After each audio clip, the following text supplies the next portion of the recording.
শীতকালীন এই সিজনটিতে বাজারে অনেক সবজি পাওয়া যায় খুবই কম দামে।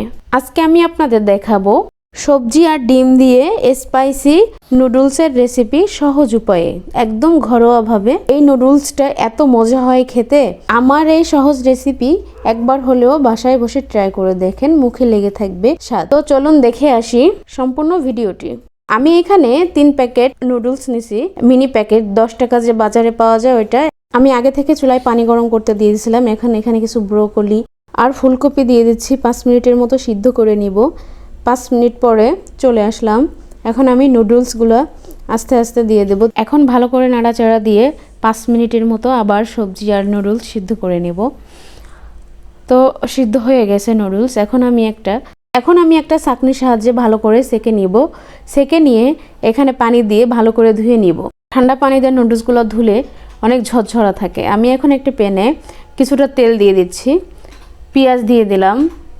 পেঁয়াজগুলো একটু ব্রাউন করে ভেজে তারপর এখানে কিছুটা গাজর কুচি অ্যাড করে দিলাম। গাজরটাকে বেশিক্ষণ নাড়াচাড়া করব না। মটরশুঁটি দিয়ে দিলাম কয়েকটা।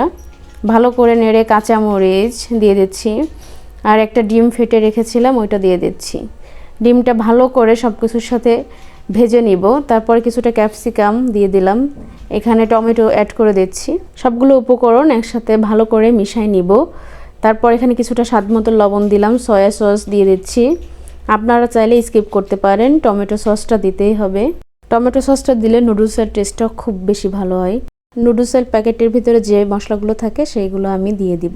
আমি এখানে 2 প্যাকেট ব্যবহার করতেছি, বেশি দিলে গন্ধ লাগে। ভালো করে এখন নেড়ে চেড়ে নেব। এখন আমি সিদ্ধ করে সবজি আর নুডলসগুলো দিয়ে দেব মশলাগুলোর ভিতরে, ভালো করে কষিয়ে নেব। আমি এখানে ঝালের জন্য একটু চিলি ফ্লেক্স ব্যবহার করতেছি, আপনারা চাইলে স্কিপ করতে পারেন। কিছুটা ধনিয়ার পাতা দিয়ে দিলাম। তো ফাইনালি রেডি হয়ে গেল আমাদের ভেজিটেবল স্পাইসি এগ নুডলস। আপনারাও চাইলে খুব সহজে বাসায় বসে আমার এই রেসিপি দেখে তৈরি করে নিতে পারেন। সবাই ভালো থাকবেন, সুস্থ থাকবেন। আসসালামু আলাইকুম।